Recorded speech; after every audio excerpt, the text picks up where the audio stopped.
Welcome to Speedrunner Reviews. In this series I analyse games using the mindset of speedrunning and look at the game from three perspectives. First, the casual experience, which is how most people first play the game.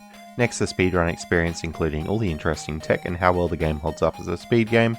And finally, the tool-assisted speedrun, showing what the game looks like when pushed to the theoretical limit. If you already know the game and want to jump straight to the speedrun part, I've left timestamps in the description and chapters on the video. Today we're looking at Wonder Boy in Monsterland. So this is the second game in the Wonder Boy series and the first game in the Monster World series.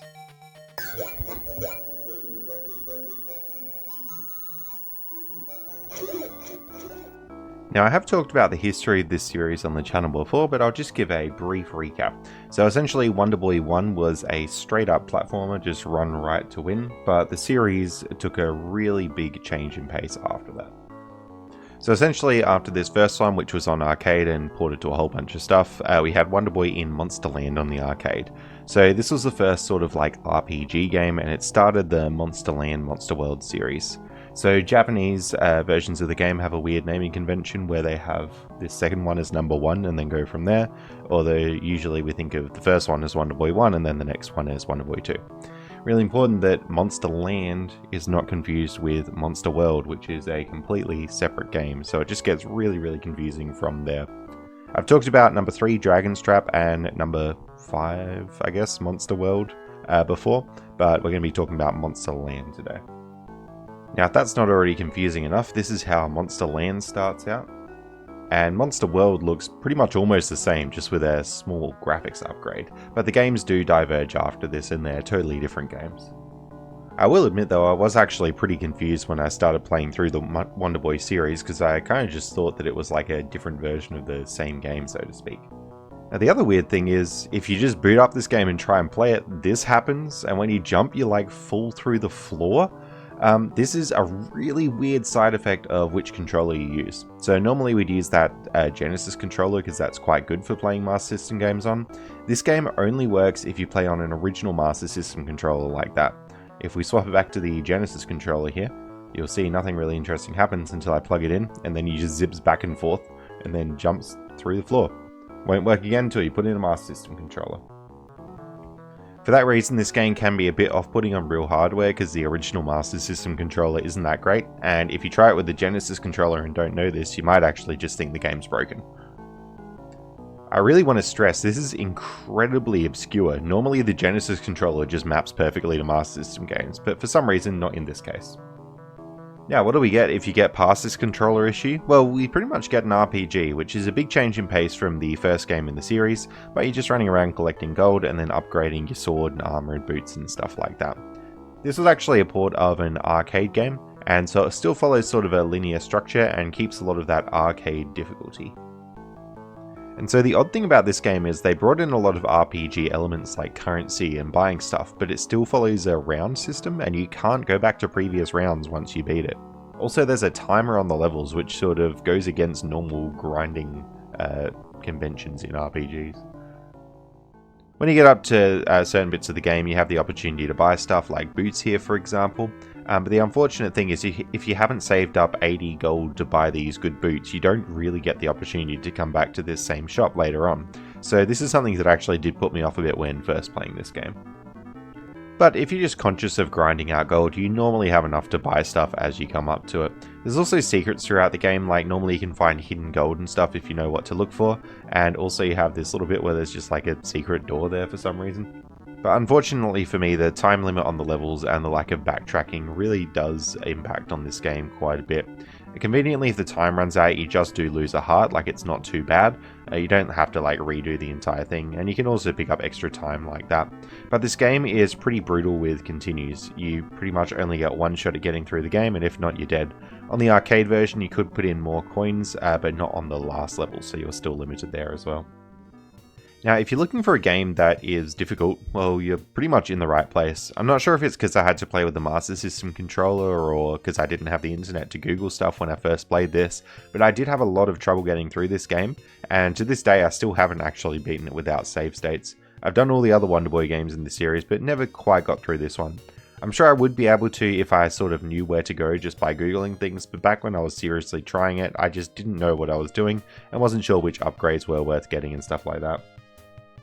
And you might think it's not that bad, but the last level is this huge massive maze that's really non-linear to get through. So without really googling or getting the secret item that shows you how to get through this maze, you're pretty much screwed. They're going along with RPG conventions. They got a few cool things like this Sphinx character. I really like this because it quizzes you on what the Sphinx hobbies are and stuff. And also the answers change every time you play through the game, so you have to talk to another NPC to find out. So yeah, this is one example of a question, and there's another question where he like asks you what his favorite Sega game is, and I always love that because it like cross-advertises between all the Sega stuff. If you get it right, you beat the Sphinx right away, but if you get it wrong, then well, you just have to fight the Sphinx. So the game starts off fairly linear, but eventually you just need to get hints and clues about various things that you can do. This is pretty much where I got up to the game where it really branched out, and then usually I would just die before I actually figured out what I was supposed to be doing. And I will just talk about the last level here, so you might want to skip to the speedrun part if you don't want the spoilers for that. But yeah, there's pretty much just a huge big maze through the last level. It even involves this complicated section where you're just like jumping up on these blocks to get through. This maze is absolutely brutal without having Google or something like that to get through, but it does have some really awesome music. The really cool thing is Wonder Boy 2 ends on this maze, and then Wonder Boy 3 just starts right off with sort of a remake of the maze level, although Wonder Boy 3 the maze is much simpler to get through. You can also see sort of the graphical upgrade jump they had from 2 to 3 here as well. And some of the stuff in the Wonder Boy series is really born in this game here. So one common trope in the series is it starts off all like mythical and fantasy themed and then goes really techie at the end, like futuristic. You gotta fight this dragon boss in here. And just when you think you've actually beaten the game, it goes even more techie and it turns into like a mecha dragon here, like a robot.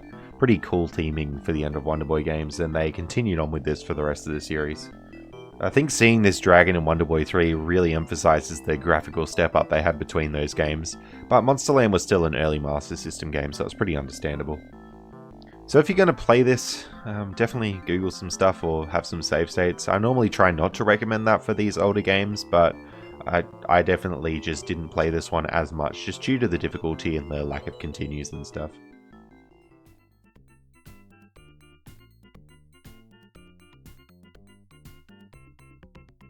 Alright, now we're going to move on to looking at the speedrun. So there are various different categories based on what console it's released on, but we'll mainly be looking at the Master System version here, because that's the version that most people have played and it's got the most runners.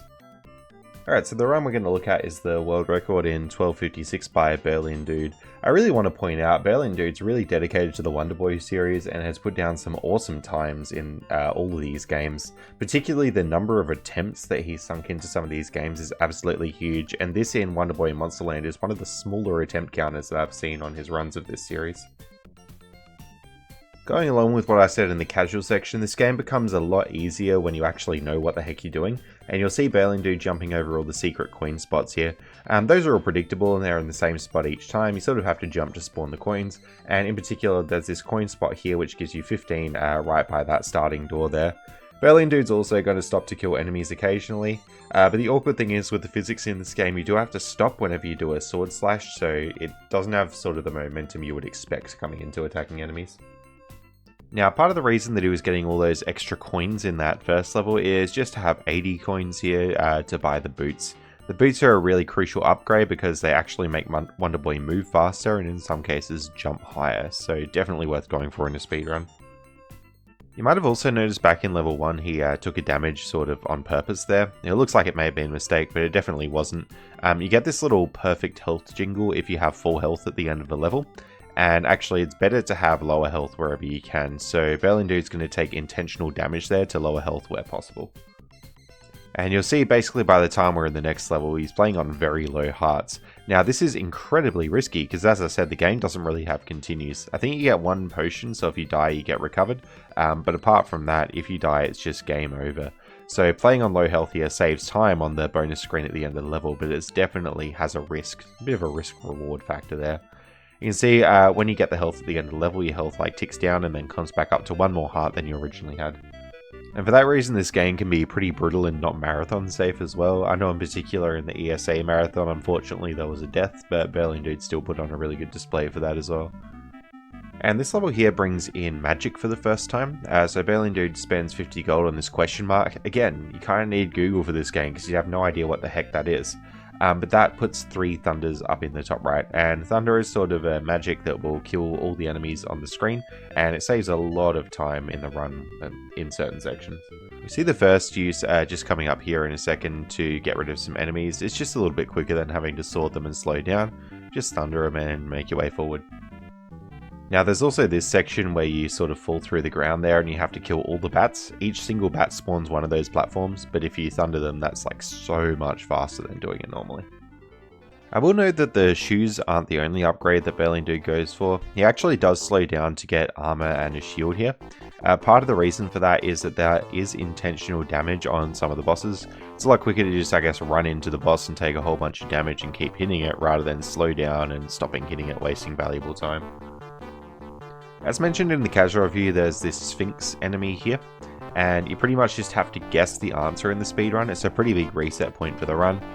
If you get the wrong answer, then it's like a 40-second fight, and it's really not worth continuing on with. There is an NPC that you can talk to beforehand to find out the answer, but again, that's a bit slower, so it's not done in the run. I will mention as well that the enemies sometimes have random drops with them. So for example, there's this item called the Gauntlet, which drops from that crab and can randomly drop from other enemies. The Gauntlet's really good because it gives you double attack power for the next 10 hits, whatever you do. So in theory, you have a bit of luck there as to whether or not you get it, and it can really speed up bosses. Berlin Dude left it for after that boss because he wants to keep the Gauntlet for this next boss coming up here. So you'll notice that after getting the Gauntlet, Berlin Dude really doesn't want to do any more attacks. So rather than hitting enemies here, which would be pretty fast, he's just damage boosting through all of them. The reason is the Gauntlet only works for 10 hits after you grab it, so he really wants to save it for the Medusa boss. The Medusa goes down in 3 hits rather than 6 if you have the Gauntlet, so definitely worth doing that there. Especially based on the pattern that Medusa does, it's not really worth taking longer than you should. There are other upgrades besides the Gauntlet that do various things like defense, but in a speedrun the Gauntlet is the one you want for the attack output. Also note this game is full of secret doors. We'll see one coming up here in a sec. If you go through this door and beat the boss, you do get a sword upgrade. You'll also see Berlin Dude just taking damage to get through there rather than having to wait for the attack pattern.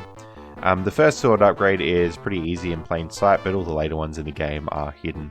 So again, that's one thing, you really just want to Google stuff as you're playing through this game. In level 11 here we see a little sequence break. You're supposed to fall down the hole there, but you can actually just jump up over the roof and skip a little bit of it. Cool little find there. And after level 11 we come to level 12, which is this big maze thing. You can see just from the splits there that like every level's pretty short except for this one, which is like 3 minutes.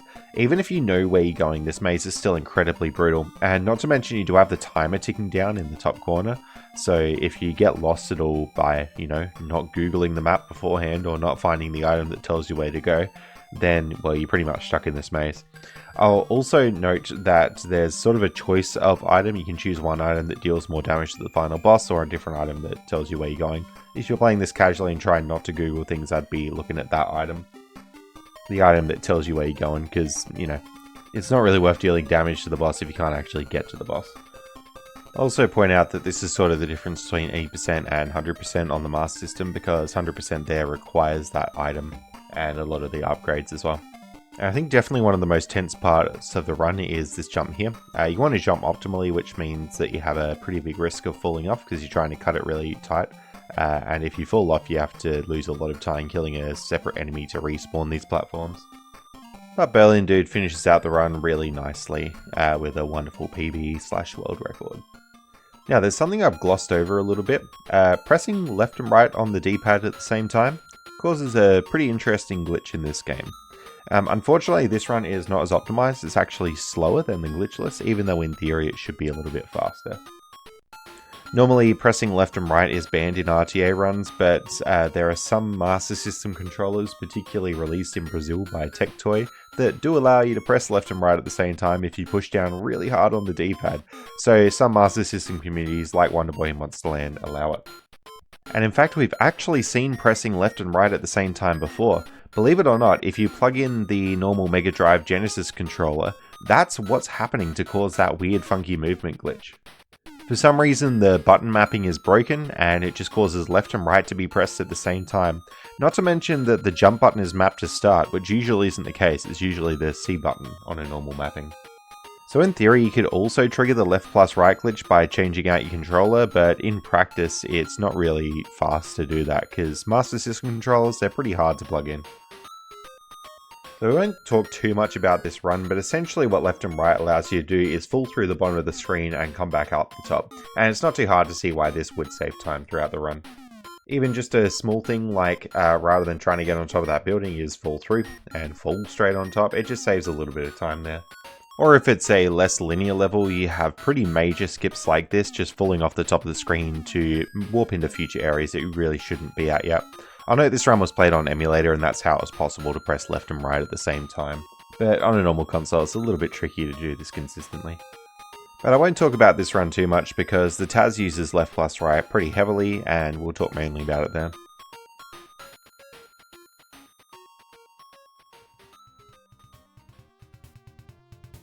Alright, so now we'll move on to talking about the Taz. So this Taz is by Challenger, it improved upon a previous Taz, and Challenger is a pretty good Master System Tazzer, so it was really nice to see this Taz get the Challenger treatment, and it's a really impressive display of Tazzing skill. Alright, so we'll start looking at the Taz itself now. We can see Challenger takes the same path as RTA, going through the door and skipping with a little jump there. You might notice getting 4 gold there, then 6 gold there, then 17 gold there. This is all RNG manipulation and is how Challenger managed to save a lot of time over the previous Taz. So rather than slowing down for multiple gold pieces, it's luck in the gold pieces that you get. There's also cool uses of the left-right glitch here, killing the boss a bit faster and grabbing the coins there. Now, the mechanics of this next part are a little bit unclear to me, but Challenger takes a whole bunch of damage really quickly.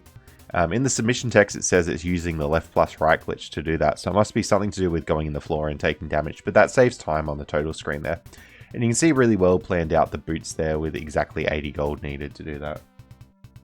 Now, one thing you gotta notice right away is that this enemy is going to drop a gauntlet, and that's going to be saving a whole bunch of time on future bosses and stuff because the gauntlet will up your damage, it'll double your damage output for the next 10 hits. And being a Taz, we can just manipulate the gauntlet pretty much whenever we want. There are some limits to exactly how you do it and how much time you have to sacrifice, but this makes the boss a lot quicker to kill than normal. And that's one of the reasons why Taz saves so much time over RTA, this and the left plus right glitch. Notice left plus right glitch again, just skipping up to the top of that screen. So it's not like the left plus right glitch gives you huge skips in general, it just gives you lots of these little time saves everywhere, plus a few really big ones in some places of the run. But if you think about it, every time a boss dies you do this thing where you just get the coins by falling through onto them, and that does save quite a lot of time every time you have coins spawn like that. And we're trying to end each level on pretty low health. We see the same skip here in RTA that we're using the left plus right glitch to climb up this level. Normally that level is quite long, but we can just get through it like that. Also, just a little thing to skip the enemy there, just falling through with the left plus right glitch to get up on top of the roof. There's also just small optimizations on that climb there. You'll notice the sword slashing every time Wonder Boy jumps, and that just saves a little bit of time over jumping normally without slashing the sword. Just these small things that Challenger found to save lots of time over the previous towers. And the RNG manipulation doesn't stop here. We're manipulating all those bags to give 21 gold, which is the maximum amount. It just saves time over getting separate gold bags more than what you'd normally need. And also manipulating the gauntlet there, saving time over RTA. I suspect if there's a way to manipulate that gauntlet RTA, that would save a lot of time, but I'm not sure how feasible that is realistically. You can see there with the wing boots there, that's another upgrade, and it just helps you fly essentially, or like float down. So that saves a little bit of time in that respect. I didn't show this in the RTA, this sword upgrade, but you can see even in Taz, it is worth upgrading your sword still by fighting that optional boss there. It just saves so much time that it makes sense to do it. And coming up shortly, we have this little desert room. Normally you're supposed to go to the right and fall down, but if you left plus right glitch down, you just go through that exit.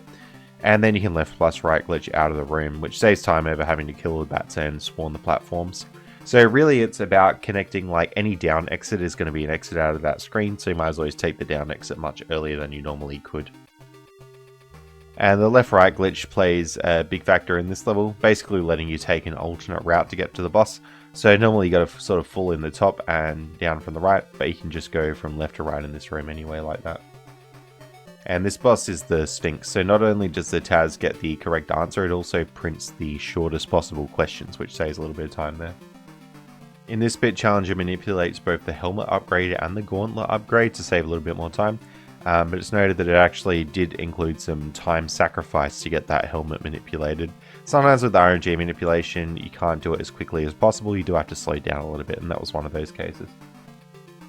I also want to point out just a small optimization thing here. This is like a general thing with Taz's, but check out how this gauntlet gets grabbed here.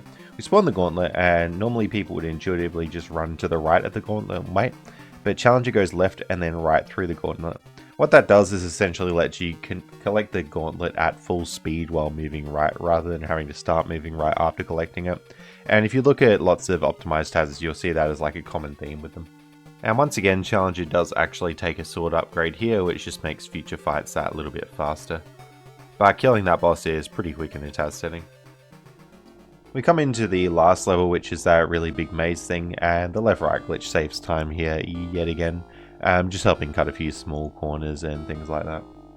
Any levels with a downward connection like that, you can just fall straight down at the start rather than having to move left or right to where you normally go down from. I'll point out here that even in Taz, the timer does tick over and cost Challenger a heart there, so no matter how perfectly you play, you are going to get sort of a time over and lose a heart on this level. Pretty brutal. Now, Challenger has a really cool strat for the last boss. They manipulate the wing boots here to basically hover over the boss's head and keep slashing the sword. Otherwise, you'd have to be doing jump after jump after jump to hit the head over and over, and doing it this way is just so much faster. Also, a gauntlet is manipulated for the boss as well to make it a bit quicker. The Taz actually saves time over the previous Taz by just watching this whole text scroll out. So Taz's tend to time to the last input pressed, and this text box clears itself without having to press any buttons, whereas the previous Taz skipped through the whole text. And I guess the cool thing about that is you get to read the story here as well. Although there are some Taz's that I've seen which take this to the extreme and do their last input a lot earlier than the gameplay actually finishes. And then we end the run with this absolutely beautiful credit screen. The Wonder Boy credit screens are pretty well known for this, and it's a lovely way to finish off. So that's going to be all that I talk about with this Taz. Definitely an interesting game. Casually, I played a lot of it, but could never get that far through it, so it's hard to say whether I'd recommend it or not. If you haven't tried the series, try maybe Wonder Boy 3 first, Wonder Boy Monster World, or maybe the newer game Monster Boy, which is quite a bit longer. All those are really good to try. This one, if you're really into it, I would give it a go, and if you're going to give it a go, definitely worth doing some Googling or save stating to make your way through it, unless you're really dedicated and hardcore. If you ended up enjoying this video, then a subscription is always appreciated, helps out the channel a whole bunch, and I should have one of these videos coming out every 2 weeks. Thanks so much for watching.